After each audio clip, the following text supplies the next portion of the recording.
one thing I've learned about communicating on social media. We make the mistake of assuming we've all seen the same media clips, and we haven't.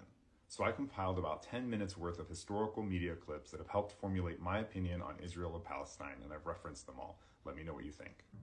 American and coalition forces are in the early stages of military operations to disarm Iraq, to free its people, and to defend the world from grave danger. The decision of one man to launch a wholly unjustified and brutal invasion of of Ukraine. Iraq, anyway.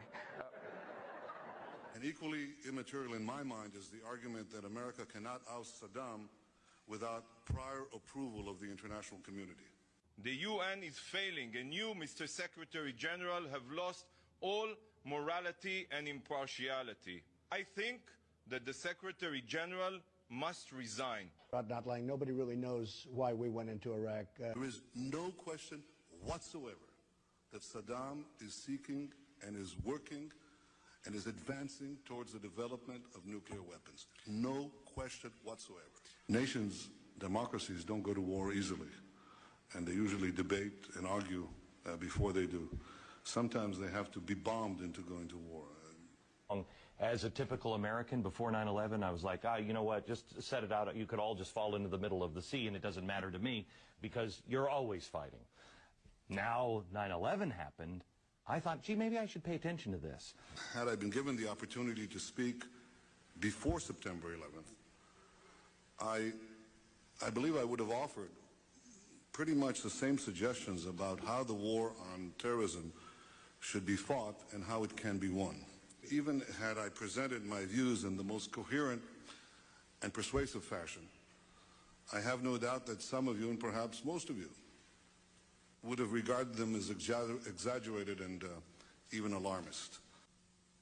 So I wrote a book in 1995, and I said that if the West doesn't wake up to the suicidal nature of militant Islam, the next thing you'll see is the militant Islam is bringing down the World Trade Center.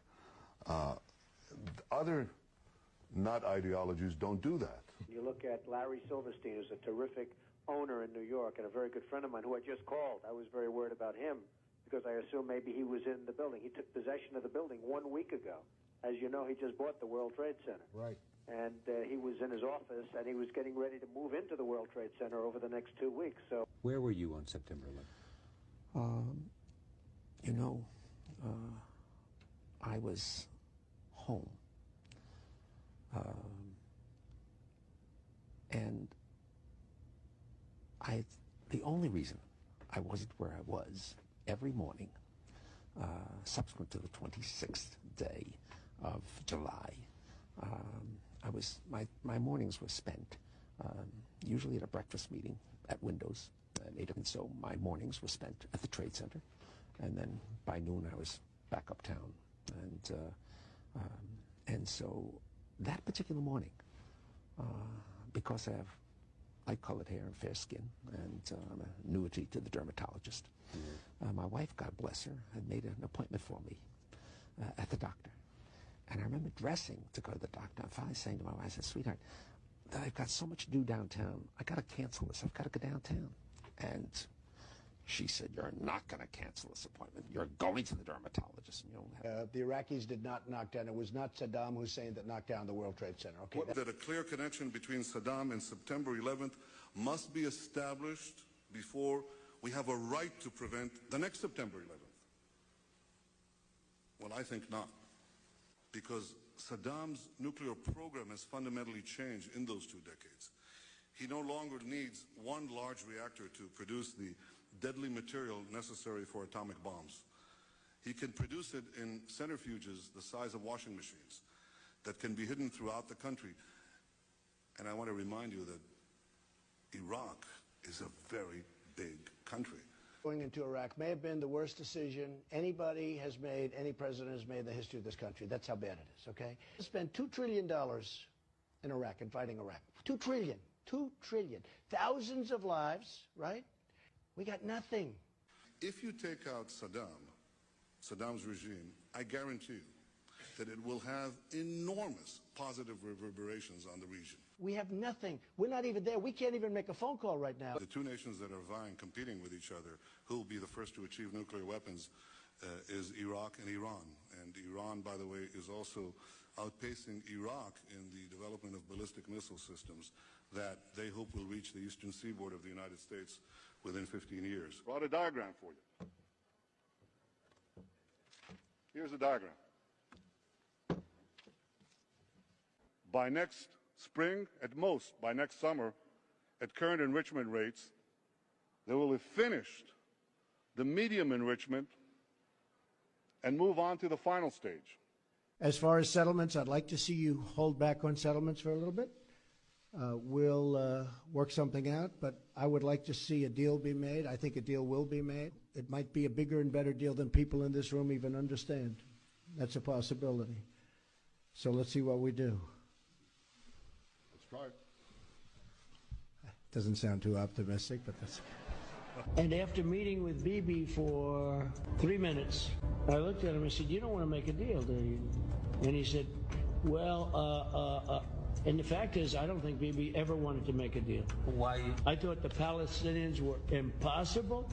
The Israelis would do anything to make peace and a deal. I found that not to be true. Our enemies are innovative and resourceful, and so are we. They never stop thinking about new ways to harm our country and our people, and neither do we. Poor kids are just as bright and just as talented as white kids. Because some people out there in our nation don't have maps, and I believe that our education, like such as in South Africa and the Iraq, everywhere like such as. And We must stop the terror. I call upon all nations to do everything they can to stop these terrorist killers. Thank you. Now watch this drive. Mr. President, are Israelis operating within the rules of war that you talked about last week being so important? Good talking, Joe. But if the thoughts, phrases, and visions really belong to others, it's a form of false advertising. He looks like a Joe Biden wind-up doll with somebody else's words coming out.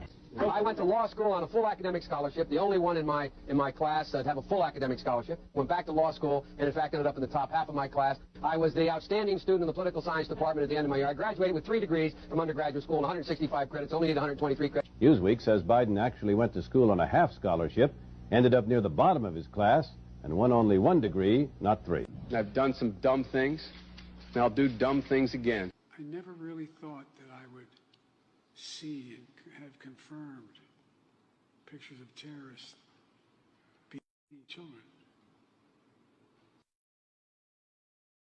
George and me laughing together, and so people were upset. They thought, why is a gay Hollywood liberal sitting next to a conservative Republican president? You were sitting next to a mass murdering war criminal who specifically targeted people like you for discrimination.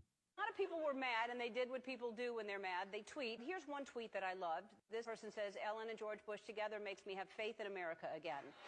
And Boyd tweeted, "This is what class solidarity looks like." He wanted to amend the Constitution to make sure gays could permanently never have equal rights.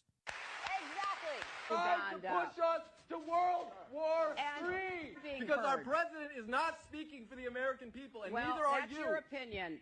Well, then sit down. We've heard your opinion. Thank you very much. Now, Building block after block around the United Nations to make a single dramatic statement against going to war. Anti-war protests were on a scale not seen since the Vietnam War. Millions around the globe marched this past. More than 1 million people jammed into Trafalgar Square to protest U.S. plans for war in Iraq.